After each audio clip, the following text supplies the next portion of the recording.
अस्सलाम वालेकुम नाज़रीन, आज की वीडियो बड़ी मज़ेदार है। वीडियो एंड तक लाजमी देखियो। अज असी जा रहे हैं मोज़ा खानावाला, जिन्होंने हरूफे आम च कद्दी की ज़मीन भी कहते कि मैं कद्दी की ज़मीन ते ज़िला चनियोट दरियाए चनाब। हाँ तुहानू नाज़रीन दरियाए चनाब का बंद नज़र आ रहा है।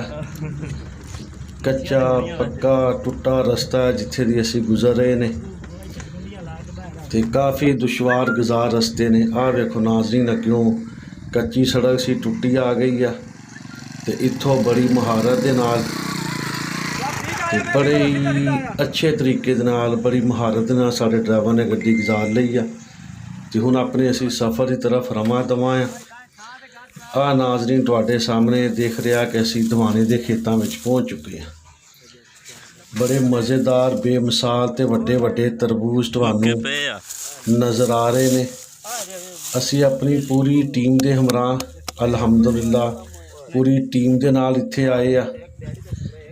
मून टीवी की पूरी टीम अज दवाना खेत की सैर करने वास्ते आई आ। वेखो नाज़रीन तुहाडे सामने खड़का खड़का के चैक किया जा रहा दवानियां नू, इन्हां च किन्ना क पानी आ। बड़े वसी दवाने के खेत आ नाज़रीन। देखो जिथे तक नज़र जा रही है दवाने के खेत ही खेत नज़र आ रहे हैं। जिन्हें लोगों को असी आए इन्होंने काफ़ी ज़्यादा अरसे तो काफ़ी वसी पैमाने के उपर दवाने की काश्त करते हैं तो इन्हों का असी इंटरव्यू भी एक अलग तो कर चुके हैं। अगर कोई साडा दोस्त दवाने की काश्त का शौक रखता हो, काफ़ी ज़्यादा प्रॉफिटेबल कारोबार ये जरिए मकबूल प्रॉफिट भी कमाई जा सकती है। साडा जानी नाज़रीन कैरी डब्बा खड़ा तुसीं देखिया आ बेशुमार बहुत ज़्यादा वड्डे वड्डे वसी तुहानू नाज़रीन जिथे तक नज़र जाती है खेत ही खेत नज़र आते। आ तुहानू खाली खेत नज़र आ रहे हैं। इन्हां विचों इन्हां ने दवाने तकरीबन पुट लए ने। काफ़ी ज़्यादा बड़े खेत से भी इन्हां विचों दवाने इन्हां ने पुट के लोड करके मंडी विच भेज दिते ने। आ तुहाडे सामने तुसीं देख रहे कि खेत खाली नज़र आ रहे हैं ते आ इहदी क्यारियां किस तरह तैयार करते छापर लगा के।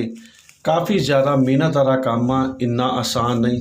आ देखो कुछ दवाने तुहानू खराब भी नज़र आएंगे, जानवर भी कोई खा जाते खराब भी हो जाते हैं तो ये खेत वो आ जिहड़े खाली हो चुके हैं।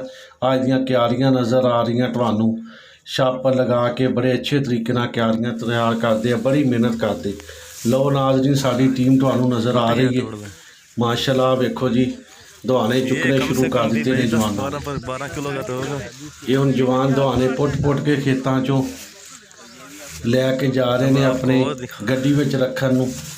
काफ़ी ज़्यादा वसी तुहानू खेत देख लो नज़र आ रहे हैं तो बड़ा सर सब्ज़ा जिहा इंजॉय भी साडे दोस्तों ने बहुत ज़्यादा किया पूरी टीम ने तो उपरों फिर दवाने भी अपने अपने घरों काफ़ी ज़्यादा लैके आ गए ने लोग।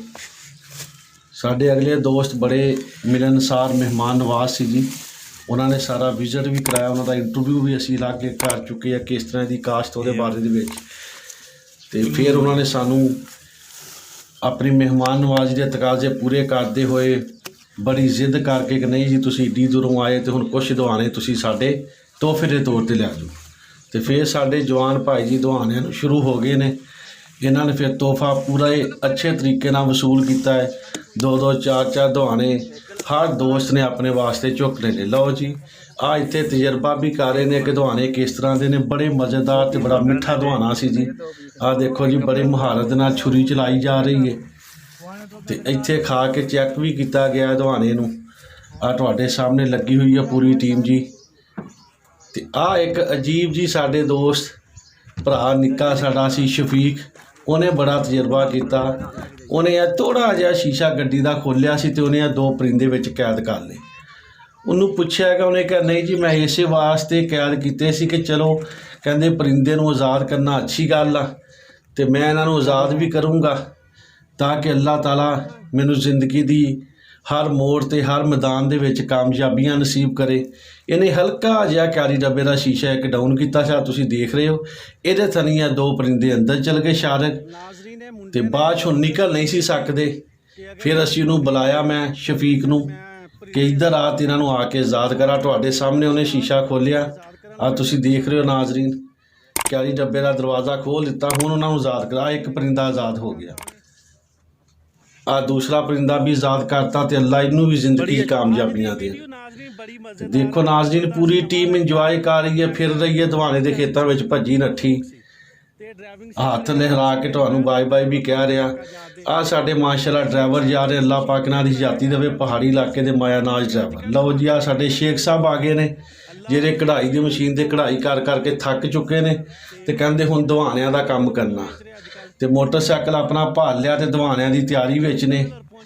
ਇਹਨਾਂ ਕੋਲ ਨਵੇਂ ਲਾਹੌਰ ਜਾ ਕੇ ਖਰੀਦਾਂਗੇ ਕਿੰਨੇ ਦੇ ਦਵਾਣੇ ਦਿੰਦੇ ਨੇ। ਆਹ ਟੀਮ ਨੇ ਇੱਧਰ ਫੇਰ ਜੀ ਹਜੇ ਫਿਰ ਇੱਧਰ ਲੱਗੇ ਹੋਏ ਨੇ ਜੀ, ਹਜੇ ਦਵਾਣਿਆਂ ਤੋਂ ਰੱਜਿਆ ਨਹੀਂ, ਹਜੇ ਬਸ ਚੁੱਕੀ ਜਾ ਰਹੇ ਨੇ ਕਿ ਜਿੰਨੇ ਲਓ ਜੀ, ਦੋ ਹੁਣ ਅੱਗੇ ਇੱਕ ਸੀ, ਹੁਣ ਦੋ ਦੇ ਰਾਊਂਡ ਲੈ ਕੇ ਜਾ ਰਹੇ ਨੇ। ਨਾਜ਼ਰੀਨ, ਲੱਗਦਾ ਇਹ ਕਿ ਇਹਨਾਂ ਦਾ ਕੋਈ ਮੁਫਤਾ ਲੱਗਿਆ ਆ, ਧੜਾ ਧੜ ਚੁੱਕੀ ਜਾ ਰਹੇ ਨੇ। ਇਹਨਾਂ ਨੇ ਕੋਈ ਦੋ ਚਾਰ ਹਰ ਬੰਦੇ ਨੇ ਚੁੱਕ ਰਹੇ ਨੇ, ਪੂਰੇ ਲੱਗੇ ਹੋਏ ਨੇ ਜੀ, ਕੈਰੀ ਡੱਬੇ 'ਚ ਰੱਖੀ ਜਾ ਰਹੇ ਨੇ, ਚੁੱਕੀ ਜਾ ਰਹੇ ਨੇ ਤੇ ਰੱਖੀ ਜਾ ਰਹੇ ਨੇ ਤੇ ਜਾ ਕੇ ਫਿਰ ਹੁਣ ਮਜ਼ੇ ਲੈ ਕੇ ਖਾਣਗੇ। ਨਾਜ਼ਰੀਨ, ਵੀਡੀਓ ਅੱਛੀ ਲੱਗੀ ਤੇ ਸਾਡੇ ਚੈਨਲ ਨੂੰ ਸਬਸਕ੍ਰਾਈਬ ਕਰਿਓ, ਇਹਨੂੰ ਜ਼ਿਆਦਾ ਅੱਗੇ ਸ਼ੇਅਰ ਕਰਿਓ। ਅੱਲਾ ਹਾਫਿਜ਼।